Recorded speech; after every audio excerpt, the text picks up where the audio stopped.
Tac.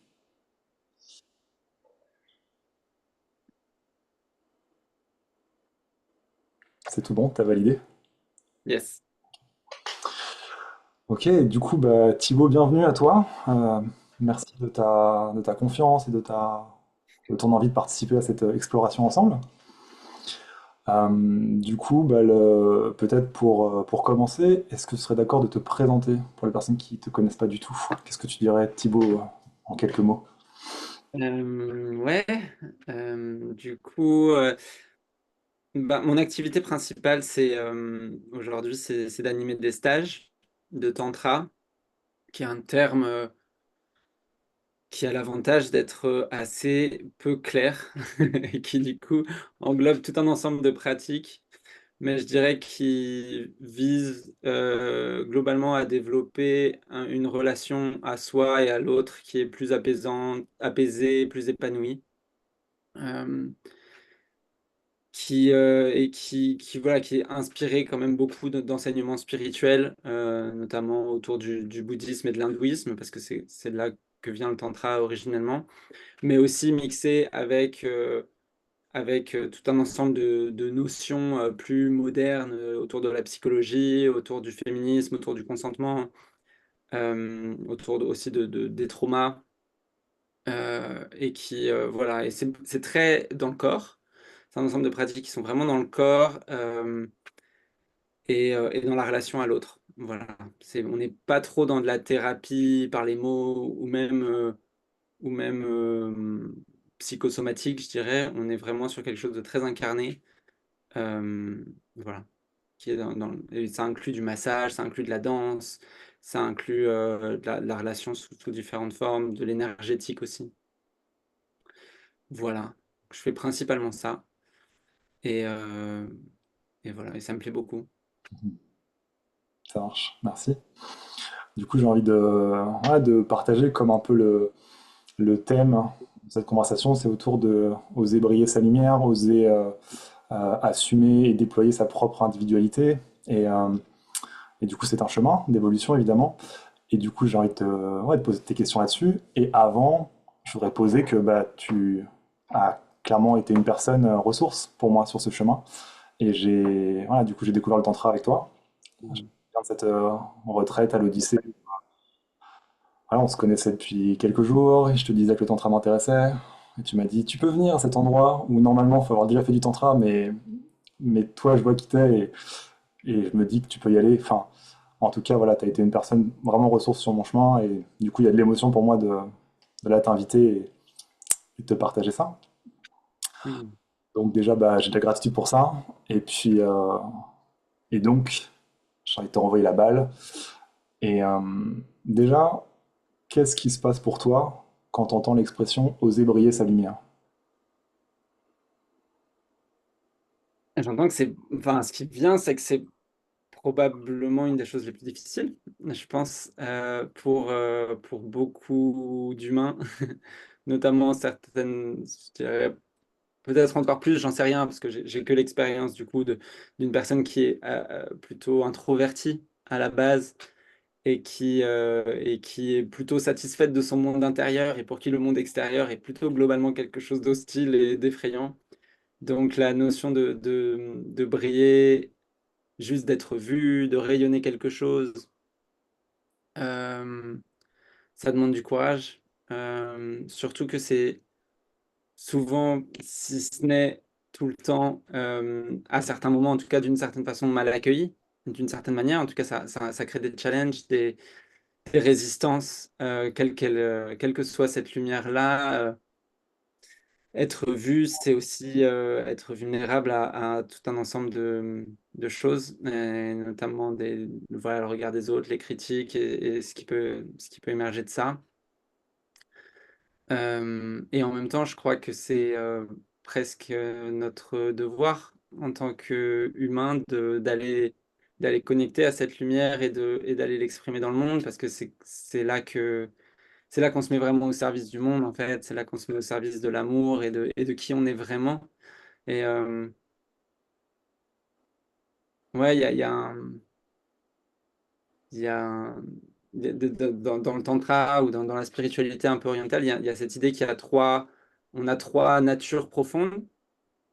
Il y a l'amour, la conscience et la lumière. Et ce sont les trois aspects, je dirais, de notre être profond. Donc, de la même manière que exprimer notre amour ou que aller mettre de la conscience sur notre vie, bah, et exprimer notre lumière et rayonner cette lumière, c'est en fait être soi. Se rencontrer soi et être soi, ça fait partie du processus. Même si ça peut paraître très ambitieux ou très terrifiant parfois. Ouais, je trouve ça intéressant cette répartition conscience, amour, lumière. Je l'avais jamais entendu. Est-ce que, bon, la conscience, pour moi, c'est ok, je comprends, je vois ce qui est là et j'en ai conscience, je sais que c'est là. L'amour, j'arrive à me le représenter. Mais du coup, la lumière, est-ce que tu pourrais définir davantage qu'est-ce qui est contenu dans dans la vision de cette tradition qui est répartie avec ces trois catégories? Mm. Euh, ouais, alors ce qui est toujours c'est toujours un peu paradoxal, ces traditions-là. Donc, la lumière, c'est ce qui vient de l'obscurité. C'est ce qui émerge de l'obscurité. Donc, ce qui est contenu dedans, c'est comme toujours un peu du vide. En tout cas, à la base, c'est du vide. Et, et en tout cas, moi, je vois, je dirais que ce qui se connecte à ça en moi, c'est la notion de mission d'âme. C'est quelque chose, c'est un peu la vibration que notre âme a, ou en tout cas qui est un peu engrainée en nous, mais très profondément, souvent cachée derrière tous nos mécanismes de survie, tous nos avec lesquels qui nous ont créé notre personnalité.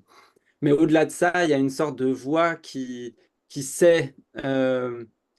Qui sait où on doit aller, en tout cas qui est là pour quelque chose au-delà de cette incarnation, quoi. Enfin, en tout cas, ut- qui s'est incarné pour quelque chose au-delà de la survie de ce corps et cet être humain.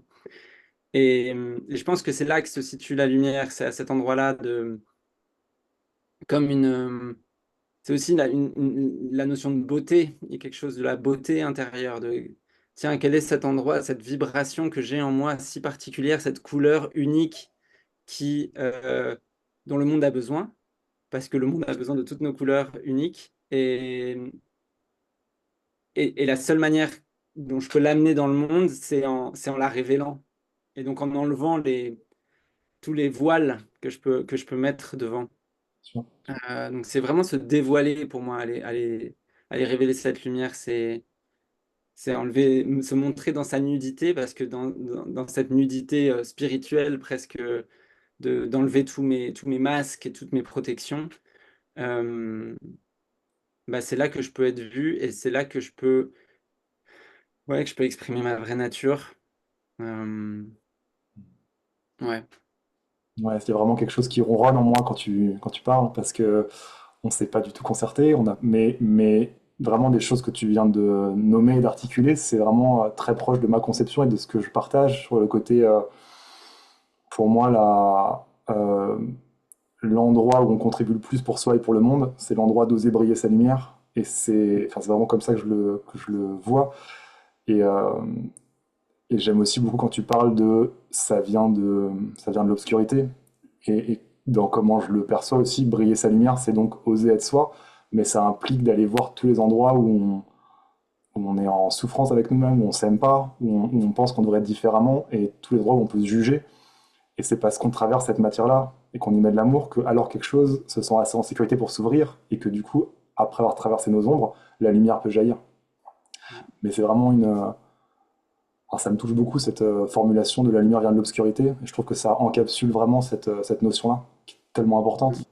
Ça me fait penser aussi à cette phrase que j'avais entendue, que je trouve très juste, parce que c'est mon chemin, et j'ai l'impression que c'est ton chemin aussi, qui est parmi les meilleurs orateurs, il y a des gens qui à l'origine étaient ultra timides. Et que c'est comme dans l'endroit où tu as le plus de difficultés initialement, quand tu le transmutes, tu deviens ultra puissant en fait, dans l'envers. Et que, et que voilà, encore une fois, cette histoire d'ombre et de lumière, quoi. Ouais, complètement. On est l'expert de nos manques. Je Ouais, dirais même que pour trouver sa lumière, c'est très simple. C'est où est-ce que j'ai le plus galéré dans ma vie? Qu'est-ce qui m'a le plus confronté à moi-même et qu'est-ce qui a été le plus un obstacle? Et ben c'est généralement là que se situe la lumière. Pour moi, ça a été la relation aux autres parce que pendant l'essentiel de ma vie, la relation à l'autre était un labyrinthe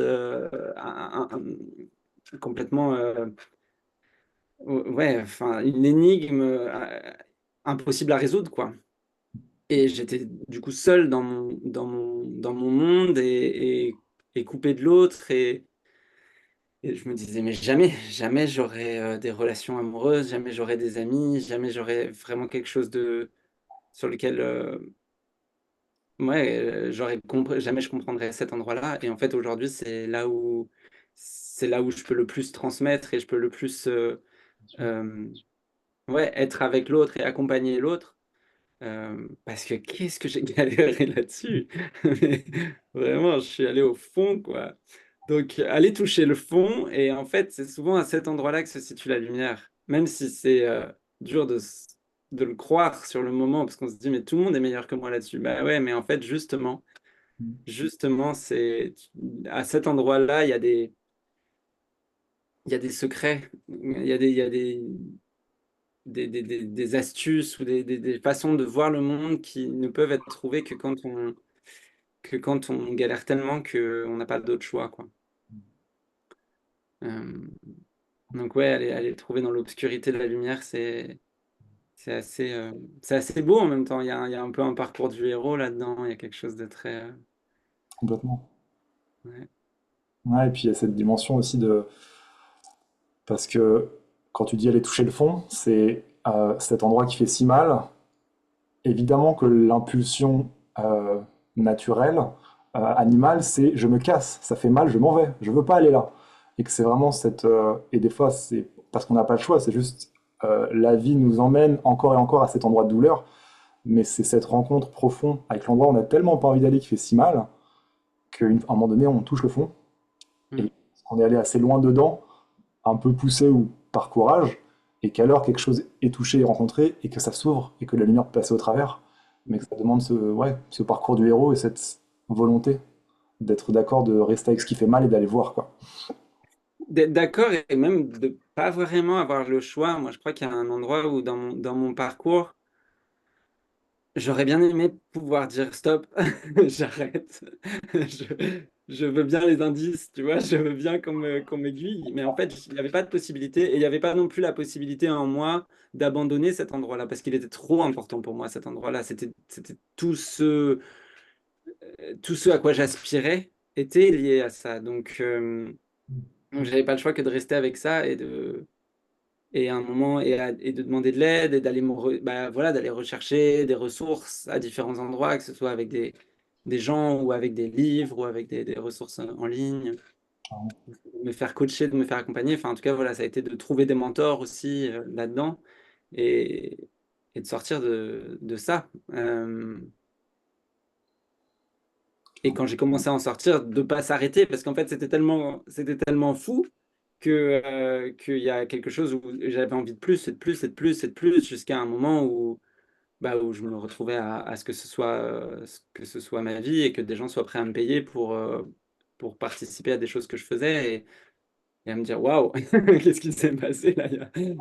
Comment en 2 ans, je suis passé de «Est-ce que tu veux être mon ami?» à «OK, maintenant je vais t'expliquer comment ça se passe les relations et juste te faire vivre des expériences qui vont, j'espère et pour beaucoup de gens, permettre d'avoir des déclics à cet endroit-là».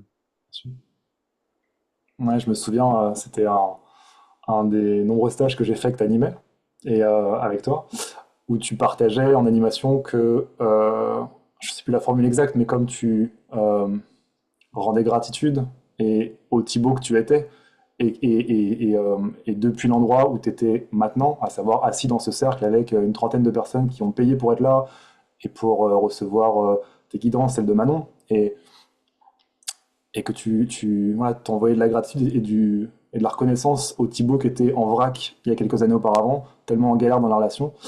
Et Et si c'est OK pour toi, j'aimerais bien que tu parles un peu plus de il était en vrac comment ce Thibaut-là. Donc, OK, la relation c'était compliqué et tout, mais c'était quoi euh, les endroits où il se prenait le pied dans le tapis et où ça faisait des cercles vicieux de je suis pas bien et j'arrive pas à m'en sortir? C'était quoi les grandes phrases ou les grandes croyances bloquantes, si ça te va? Ouais. Non, non, avec plaisir. Il y en a beaucoup. Il y avait beaucoup de tapis. Ils se les prenaient beaucoup. Non, bah, je pense que sur le top un était surtout lié à un endroit de rapport à mon corps, qui était de je déteste mon corps. Et je déteste tout ce qui est. Enfin, je détestais tout ce qui était lié à mon incarnation. Donc, donc le remède que j'avais trouvé à l'incarnation, c'était l'addiction. Et c'était donc addict à la weed, aux jeux vidéo, au porno. Ouais, ouais, et ça c'était le top 3, c'était vraiment un bon combo. Euh, J'avais aussi des gros problèmes avec l'argent, vraiment une sorte une croyance que je méritais pas de gagner d'argent.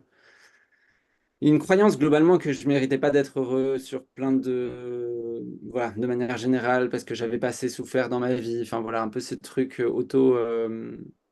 presque un peu, comment on dit, je sais pas, de se flageller un peu à l'endroit de j'aurais dû souffrir plus, parce que en fait c'est comme ça que voilà, les gens qui ont souffert méritent d'être heureux, mais pas moi du coup. Ah ouais, donc il y avait cette formule dans l'équation, il y avait pour être heureux, il faut souffrir beaucoup et j'ai pas encore souffert assez. Voilà, c'est ça, exactement. Et du coup un peu un truc conscient, je sais pas, mais presque volontaire quand même de me mettre dans la merde. Euh, donc beaucoup de dettes, de pas prendre soin de mon corps du coup, mais vraiment à un point assez extrême où j'avais du mal à me laver, j'avais du mal je dormais très peu, enfin j'étais dans des conditions assez rudes, je mangeais très mal. Et donc il y avait ça, et après dans mes relations, c'était quelque chose. Donc j'ai eu une relation amoureuse quand même à ce moment-là, mais qui me disait il faut que ça change.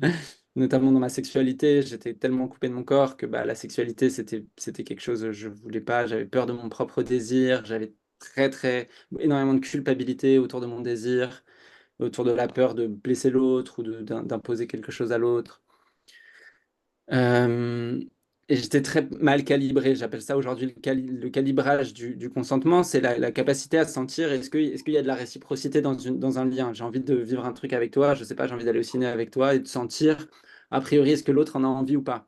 Et moi, j'avais l'impression que personne n'avait envie de quoi que ce soit avec moi. Et donc, je n'osais même pas, je connaissais rien, le consentement. C'était pas un mot même qui était vraiment dans mon champ de référence. Donc, je proposais rien, j'étais seul et je me souviens j'avais un coloc à l'époque qui me dit un jour, mais Thibaut, c'est quand la dernière fois que tu es sorti de ta zone de confort? Et ça, cette phrase, elle a fait un gros switch en moi parce que ça faisait un bail. Ça faisait un bail. Et je crois que je suis un peu allé dans l'extrême inverse après un moment où j'étais en mode, bon, bah maintenant, tous les jours, je dois sortir de ma zone de confort. Il faut vraiment que. Mais parce que j'étais dans une toute petite cage, en fait, que je m'étais construite. Euh, voilà, essentiellement, et puis parler très peu aux gens, et du coup, pas être vu, quoi. J'étais dans un truc, j'étais caché, caché. Je voulais pas parler de moi, jamais. Et du coup, je me racontais l'histoire que j'aimais pas le chit-chat, tu sais, j'aime pas les discussions superficielles. En fait, c'était juste que j'avais peur de l'autre et que j'avais pas envie de parler de moi parce que j'avais honte de moi. J'avais honte de tout ce que j'étais à ce moment-là. Euh, voilà. Merci. Je trouve ça hyper soutenant ce que tu es en train de faire, Thibaut, parce que depuis, voilà, on pourrait dire objectivement que tu as une certaine stature. Je veux dire, tu fais des stages régulièrement avec une trentaine de personnes. Enfin, tu vois, t'es une figure, on pourrait dire, du dev perso français. C'est un fait, en fait. Je trouve ça vraiment. Non, mais tu vois, j'aime ton travail, mais objectivement, c'est vrai aussi d'un point de vue juste matériel. Le nombre d'argent qui rentre à l'année pour toi, parce que des gens aiment être dans les containers que tu tiens, bah, c'est une vraie somme, etc. Bref. Mais je trouve ça hyper euh, important de pouvoir entendre un peu le parcours du héros, tu vois, le côté j'ai pas toujours été ça en fait.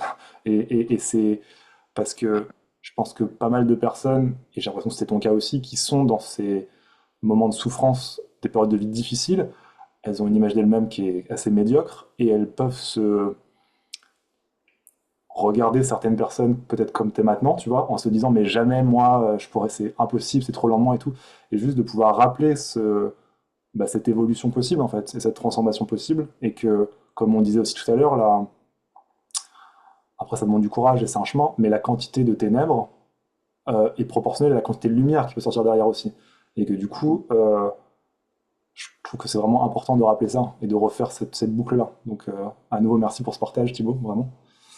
Euh, et ce qui m'intéresserait aussi, ce serait de... Là, j'ai entendu que tu as dit, bah, il y a eu cette phrase qui était c'est quand que tu n'es pas sorti de ta zone de confort, qui a fait un ch'ting. Et est-ce que tu Ouais. en vois d'autres comme ça, des phrases qui ont été vraiment, ou des périodes qui ont fait vraiment des gros déclics sur ce passage de l'ombre à la lumière, quelque part? Ouais, il y en a eu plusieurs. En fait, à cette période-là, bon, il y a eu un énorme déclic qui est, qui est assez intime et qui va probablement m'émouvoir, mais euh, qui était fin 2016, où j'étais vraiment dans l'obscurité à ce moment-là, notamment en lien avec l'argent, et que j'ai essayé d'éviter en fumant de la weed, vraiment la première chose au réveil, mais il y avait quand même quelque chose où je vivais vraiment au jour le jour. Et, il y a quelque chose d'assez naturel, en tout cas, qui a émergé pour moi quand on vit au jour le jour, c'est à quoi bon, quoi? À quoi bon continuer? Et donc des pensées suicidaires de OK, est-ce que vraiment j'ai envie encore de vivre une journée de plus? Est-ce que j'ai encore envie de vivre une journée de plus? Et j'ai eu là, je pense, la bonne idée, ou en tout cas l'inspiration à un moment de me poser vraiment avec cette question, et pas juste de la garder dans un coin de ma tête, mais de me dire: «OK, en fait, Thibaut, maintenant, on va faire un choix, et soit c'est la vie, soit c'est la mort, mais pas l'entre-deux, on arrête avec l'entre-deux».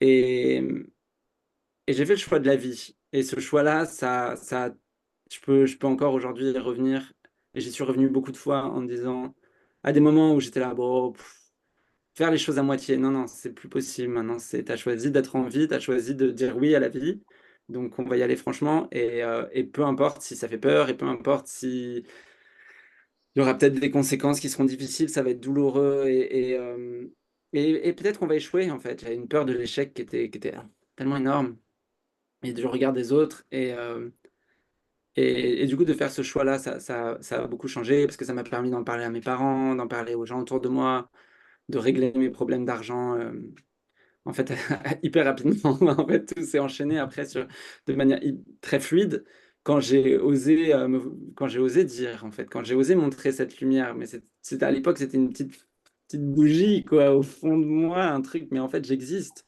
Et juste assumer cet endroit de j'existe et j'ai besoin d'aide, c'est souvent un mouvement qui est très difficile à faire. Et pour moi, ce qui était l'équivalent d'accepter, enfin, voilà, qui était d'accepter quelque chose que je refusais parce que je voulais pas prendre de place et je voulais pas être vu, et bref, et du coup de faire ce choix-là, ça a beaucoup changé. Et ensuite il y en a eu plein, mais un autre qui me paraît important, c'est que j'ai s peu de temps après, j'ai décidé de participer à un séminaire de coaching, enfin à tout un cycle de coaching avec un coach assez connu qui s'appelle David Laroche. Et donc j'ai fait son coaching, ça a eu un énorme impact sur moi parce que je me suis rendu compte que j'avais en fait beaucoup plus de contrôle sur ma vie que ce que je pensais, et que en fait je pouvais créer quelque chose de chouette dans ma vie. J'étais pas obligé de subir comme je le croyais. Et puis il y a eu le dernier séminaire, le thème, je crois que c'est le dernier, le thème ou l'avant-dernier, le thème était sur la relation. Et il nous a fait c'était un week-end, quoi, 2 jours, avec, je sais pas, il devait y avoir 100 ou 150 personnes dans la salle. Et le week-end, il coûtait 600 balles, quoi. Donc, pas mal d'argent. Donc, il y a vraiment un truc a priori, de quelque chose de qualité, tu vois, qui est proposé. Et j'ai fait le week-end, et à la fin, je me suis dit, franchement, je peux faire mieux que ça. Franchement, je pense que je peux créer une expérience sur la relation qui est mieux que ça. Et ça a été un gros déclic de me dire, je peux faire. mieux ou au moins aussi bien que à l'époque la personne que je respectais le plus, qui m'avait tellement apporté, qui était capable de générer énormément d'argent, de toucher énormément de gens. Et, euh, et voilà, ça a été un truc de me dire, ok, là, il y a peut-être quelque chose que je sais faire qui a de la valeur pour le monde. Mm. Et je suis pas juste, enfin, voilà, je suis pas juste perdu. Il y a quelque chose, il y a une lumière à cet endroit-là que je peux apporter. Et de me dire, bah, en fait, maintenant, ça devient un peu ma responsabilité de l'apporter, quoi. Euh, ça a beaucoup joué. Ouais. Merci. Ouais, c'est hyper fort ce choix de la vie, en fait. Parce que c'est vrai que c'est un choix et que, en fait, ça peut être terrifiant de se confronter à ce choix-là, mais de se rappeler que c'est un choix, en fait. Et c'est vrai que moi, dans ma formation de thérapeute, ça fait partie des choses qui nous ont été rappelées, que avec des personnes qui sont aux prises avec ces questions-là, euh, que c'est un peu une fuite de nous-mêmes, fuir avec eux cette question-là, que non, non, si cette question est là, alors allons dedans, en fait. Et oui, rappeler que c'est un choix, et sans jugement, en fait. On est dans cette incarnation-là, mais on décide, en fait. Et il n'y a pas de ce serait mal de partir, ce serait bien de rester, c'est juste quel est ton choix. Et effectivement, plonger dans cette question et refaire ce choix donne énormément de puissance, plutôt que de la laisser au loin parce qu'elle fait peur. Mais bien sûr que ça, c'est hyper libérateur, quoi. Mm. Euh, du coup, on va aller doucement vers une conclusion. Mhm. Euh, à ton avis, c'est quoi comment ça se fait qu'il y ait tellement de difficultés à aller s'approcher de notre propre lumière? À ton avis, qu'est-ce qui fait que c'est si dur? Je pense il y a deux étapes. Il y a une qui est d'aller toucher cette lumière et il y en a une, c'est de la révéler au monde. Souvent, ça se fait un peu en parallèle, hein, mais il y a quand même deux mécanismes. Euh, et je pense que pour beaucoup, les gens, je pense que beaucoup de gens ne voient pas leur propre lumière. Ils n'ont pas forcément conscience qu'elle est là, donc ils la cherchent et souvent ils la cherchent à l'extérieur. Enfin, moi, je l'ai beaucoup cherché à l'extérieur, c'est-à-dire dans des trucs de validation. Je faisais des choses pour être validé et qu'on me dise, bah oui, c'est super ce que tu fais. Mais en fait, je me plantais totalement de voie parce que je faisais pas du tout un truc qui venait de l'intérieur. Je faisais un truc qui essayait de se conformer à quelque chose. Et quand les gens me disaient, ah ouais, ça a l'air génial ce que tu faisais, je le prenais pour, ah bah c'est bon, je suis au bon endroit. Et il m'a fallu aller loin dans le déni de moi pour me rendre compte de ça.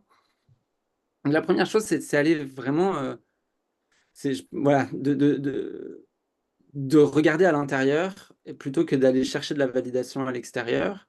Et souvent, aller chercher à l'intérieur, ça demande d'aller se rencontrer, d'aller voir des choses qui sont pas hyper agréables. Euh, mais en faisant conscience que ces choses-là, elles viennent juste se libérer, justement, elles viennent juste venir et partir. Donc, la méditation, ça peut beaucoup aider. De, ouais, de différentes formes d'introspection et puis d'aller regarder cet endroit de où est-ce que j'ai galéré, où est-ce que ma vie est un peu une énigme, est un peu une question que l'humanité se pose. Enfin, moi, je me vois parfois comme une expérience de la grande conscience, la conscience avec un C majuscule qui s'est dit, tiens, avec ce bonhomme-là, je vais aller faire une expérience, un peu essayer un truc et voir si ça marche. Et donc, qu'est-ce que je suis? Quelle est l'expérience à laquelle je viens répondre? Quel est le thème un peu de ma vie? Et, euh, et donc, ça peut aider. Et puis ensuite, il y a, OK, maintenant, je vois cette lumière. Parfois, elle est toute petite. Parfois, je vois juste un truc, une bougie. Et comment je la révèle au monde. Et je pense que là-dessus, on peut avoir tendance à avoir peur des extrêmes. On peut facilement tomber dans les extrêmes de Ah, mais moi, je pourrais pas faire ça devant 200 personnes ou je pourrais pas être Barack Obama. Enfin, on peut avoir des trucs comme ça. Moi, j'avais ça en tout cas de me censurer par rapport à sur des comparaisons qui n'ont aucun sens en fait. Et de se dire que de toute façon, c'est quelque chose de progressif. Et même si je monte ma lumière à une personne, deux personnes, cinq personnes, un groupe d'amis, vraiment aller juste enfin, donner le goût de ce qu'il y a à l'intérieur de moi, de ce qui est en train d'émerger à l'intérieur de moi, les choses vont s'ouvrir petit à petit et, euh, et pas, les choses vont pas aller plus vite que ce que je suis prêt ou prête à appréhender, à tenir, en fait, à cet endroit-là. Et même, c'est pareil pour les critiques. Moi, j'avais super peur des critiques et j'en ai eu quand j'ai commencé à animer. J'ai commencé à animer du tantra, ça faisait quoi, 2 ans que je faisais du tantra, quelque chose comme ça. Bon, j'avais vraiment plongé dedans, mais et puis en plus, enfin voilà, je suis jeune et je l'étais encore plus et peu d'expérience et j'ai pas d'expérience en psychologie, en accompagnement sur les traumas ou des choses comme ça. Et donc je recevais énormément de critiques de gens qui mettaient en doute une certaine légitimité. Mais en fait, c'est parce que moi-même, je mettais en doute ma propre légitimité déjà. Et ensuite, c'était pas plus que ce que j'étais prêt à appréhender. C'était pas, encore une fois, j'étais pas, enfin, tout le monde, tu vois, j'étais pas sur tous les réseaux sociaux parce que tout le monde s'en foutait de moi. J'étais très peu connu, et donc il y a juste quelques personnes qui pouvaient me faire des remarques et c'était déstabilisant, mais j'étais pas complètement dépassé par ce qui se passait. Donc il y a aussi y aller petit à petit et que les critiques, ça fait partie du kiff, ça fait partie de la magie parce que c'est avec ça qu'on grandit, avec ça qu'on trouve de nouveaux chemins et faire confiance que peut-être maintenant aussi j'ai une certaine direction et je me dis, ah ouais, c'est ça qu'il faut que je fasse. Et peut-être que ça va changer, peut-être que le chemin, il peut être.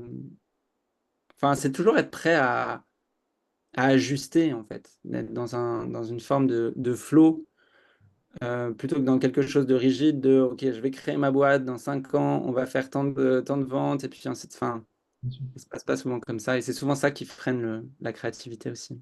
Ouais, carrément. Ouais, du coup, il y a une question que je pose souvent aussi, c'est qu'est-ce que ça veut dire briller sa lumière? Et c'est vrai que souvent la réponse que j'ai, que j'entends, c'est quelque chose de l'ordre de l'authenticité en fait. Oser son authenticité et oser ouais, se montrer à nu en fait, et tel qu'on est. Et que c'est vrai qu'à cet endroit-là, il y a de la terreur parce que du coup, il y a la peur d'être rejeté à cet endroit-là. Et comme c'est un endroit d'honnêteté avec ce qu'on est, on peut avoir la confusion de alors ce que je suis est rejeté, ce que je suis est pas bien. Du coup, ce qui peut pousser à être plus dans je m'adapte, dans ok, qu'est-ce que tu attends de moi, etc. Mais que ça peut être terrifiant en fait de recevoir je ne suis pas d'accord avec toi ou je n'aime pas ce que je vois quand ce que tu montres c'est ton authenticité quoi.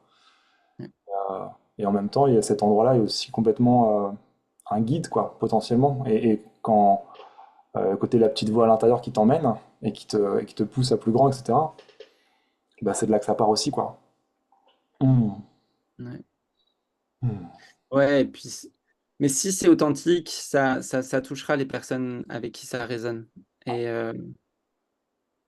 moi, je me souviens quand j'ai commencé, jamais je me suis dit, je vais animer du tantra ou je vais animer des espaces, j'étais dans le sexe positif aussi. Jamais je me disais, ça sera mon. Je savais même pas que c'était possible, que ce soit une sorte de métier ou quelque chose qui fasse gagner sa vie. Donc, moi, j'étais juste en mode, bah, en fait, moi, j'ai envie de faire des câlins avec des gens. Je pense qu'il y a d'autres personnes qui ont cette envie-là. Viens, on prend Airbnb, on se retrouve, on se fait des câlins. Qui a envie de venir, quoi. Bon, bah, au début, on était 7 et voilà, et c'était gratuit. Et puis, on s'est retrouvés, on s'est fait des câlins et puis on a développé un peu des trucs qui font qu'on a passé un bon week-end. On a décidé de le refaire et puis on a décidé de faire des soirées sur Paris. Et voilà, de fil en aiguille, il y a quelque chose qui se passe. Mais peut-être juste partir de.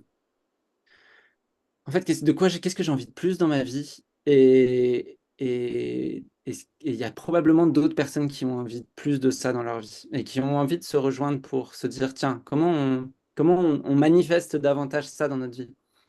Et ça peut être autour de l'argent, ça peut être autour des relations, ça peut être autour du sens, quoi, de la mission. Euh, Ça peut être autour de la politique. Enfin, il y a plein de choses possibles. Mais je crois que c'est en se rassemblant autour de nos blessures qu'on connecte vraiment et on se voit vraiment et qu'il y a de la magie qui peut émerger. Et de cette magie, il y a une puissance énorme qui se crée. Carrément. Ouais, moi, je vois qu'il y a aussi quelque chose de l'ordre de la foi, en fait, qui se muscle parce que euh, comme tu le dis, je pense aussi que quand on part de notre authenticité, on va avoir un impact auprès de certaines personnes qui vont sentir cette authenticité, cette profondeur et qui vont aimer ça et qui vont avoir envie de faire ça avec toi, de partager avec toi cette authenticité, cette profondeur. Et que euh, après, voilà, c'est oser faire le pari qu'en allant là, ça va se déployer, ça va être de plus en plus grand, de plus en plus beau. Mais il y a un peu un saut de la foi, quoi. Mm, De mm, mm. plonger avec ça et d'oser faire le choix de faire ça, en fait. Faire le choix d'oser briller sa lumière au monde, quoi. Ouais. Ouais. Oui, et sans attente en fait, parce que ça prend du temps en fait une expression authentique de soi. C'est normal de se planter en fait, c'est normal quand on commence à exprimer sa lumière. Enfin moi j'ai commencé à animer, il y a des espaces que j'ai animés, c'était une catastrophe, je pense vraiment. Et aujourd'hui, quand j'accompagne des gens qui animent aussi, qui commencent à animer, mais vraiment, j'ai vraiment fait des choses, des gens pas qui partent de la salle où je me retrouve tout seul, enfin des choses vraiment, je me dis ok, c'est raté. Et en fait, c'est ok parce que oui, effectivement, il y a quelque chose qui n'était pas totalement aligné dans ce que je propose, mais ça permet un réajustement. Donc c'est voilà, encore une fois, ne pas s'attendre à ce que ne pas, on n'est pas le Messie, ne pas s'attendre à ce que, voilà, waouh, le monde n'attendait que ça, et là, va taper des mains.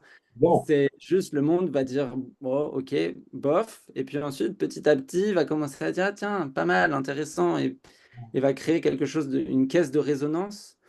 Euh, et c'est une compétence, hein, et je pense vraiment que montrer sa lumière, c'est une compétence qui s'apprend et qui se pratique. ouais, Euh, ouais. ouais, chouette. Voilà, et puis je célèbre ton initiative aussi voilà, d'amener de la lumière justement là-dessus. Et c'est enfin, de ce que je connais de toi, c'est un sujet sur lequel je reconnais vraiment Hmm, ton chemin. Ouais, il y a vraiment un chemin à l'endroit de ça. Donc, ouais, je célèbre ça et j'espère vraiment que ça va inspirer des personnes à oser y aller, quoi, à oser offrir quelque chose au monde. Et je crois que c'est qu'on a besoin de ça. Je crois qu'on est à un moment tellement charnière et critique dans notre histoire en tant que civilisation qu'on est à un moment où on peut pas. Enfin, c'est fini, quoi. L'ancien monde où, euh, où en fait on montre que une certaine forme de culture et d'expression. hmm, Et qui a besoin de quelque chose de nouveau, de fou, en fait. Il y a besoin de quelque chose de fou, donc soyons fous, en fait. Ayons des ambitions, et des désirs d'expression qui dérangent, qui provoquent, qui, euh, qui créent quelque chose de nouveau, bien et sûr. on peut faire ça ensemble, quoi. Ouais, carrément. Bah ouais, ouais, euh, puis encore une fois, oser ce qui a envie d'émerger de notre cœur, quoi. Oser se brancher là et montrer ça, quoi. Je partage complètement ce que tu viens de dire, Thibaut. Et Yes. c'est le seul guide, en fait, qui a du sens. C'est le cœur. Ah ouais. Parce que je vois beaucoup de gens qui aussi ont peur de ça, parce qu'ils ont peur de prendre la place de quelqu'un d'autre. Ils ont peur de montrer leur lumière, parce qu'ils ont peur que. Mais du coup, si je montre ma lumière, est-ce que un tel, une telle, ils vont toujours avoir la place d'être eux-mêmes et là-dedans. Et ma réponse, elle est à l'endroit de, en fait, si de là où je pars, si je pars de l'endroit du cœur, si je pars de l'endroit d'amour, alors il y en a assez pour tout le monde. Il y a une infinité, il y a une abondance à cet endroit-là. Ouais, ma vision, c'est vraiment que cet espace de guide intérieur au niveau du cœur, c'est vraiment quand on suit cet endroit-là, alors on est peut-être encore davantage dans entre les mains du grand architecte, tu vois, entre les mains ou de la grande architecte d'ailleurs, mais en tout cas que c'est de cette façon-là que ça va servir au mieux l'ensemble et soi-même, et qu'on peut juste, encore une fois, essayer d'avoir de la foi là-dedans et juste de se permettre, quoi. Et c'est un chemin quand même. Mm. Ouais. Yes. Ok, est-ce que tu as envie de dire une dernière chose avant de finir cet espace, Thibaut? Encore quelque chose que tu voudrais partager? Non, merci. Je me sens touché d'être là. Je sens que ça me donne de l'énergie. Je me sens nourri. Ça me donne envie d'enflammer le monde. Ouais, je sens beaucoup de joie. beaucoup de joie. Donc j'ai de la gratitude de ça et d'avoir échangé là-dessus avec toi. Ouais, je nous sens sur la même fréquence, quoi, dans ce qu'on souhaite pour le monde. Donc Mm. ça me fait plaisir. Ouais, merci Thibaut. Comme je te le disais, tu as une vraie place particulière sur mon propre chemin et j'ai de la joie de pouvoir faire ça avec toi et que du coup tu ouvres aussi cette série d'interviews, ça compte pour moi. Et il y a quelque chose que j'ai envie de te proposer, qui est complètement un truc que j'ai piqué à une autre série de podcasts que je trouve très chouette. Bref, c'est que là, toi, tu proposes une question qui sera l'ouverture pour la personne suivante. Donc, est-ce que, toujours sur la thématique d'oser briller sa lumière, tout ça, est-ce que toi, il y aura une question que tu voudrais poser pour la personne d'après? Hum,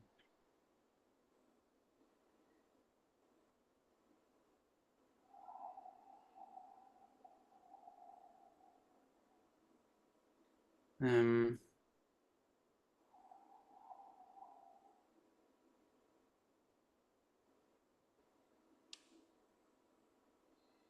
non, c'est une question autour du why. Pourquoi, en fait? Pourquoi briller sa lumière? Carrément. Est-ce que tu veux la, comment dire, ajuster un peu cette question ou juste, mais elle est très bien comme ça, hein, mais tu as envie de la garder telle quelle ou tu veux... Bah, quel est le pourquoi c'est non négociable? Non, Pourquoi c'est non négociable de briller sa lumière? Ouais, super. Merci Thibaut. avec plaisir. Avec joie.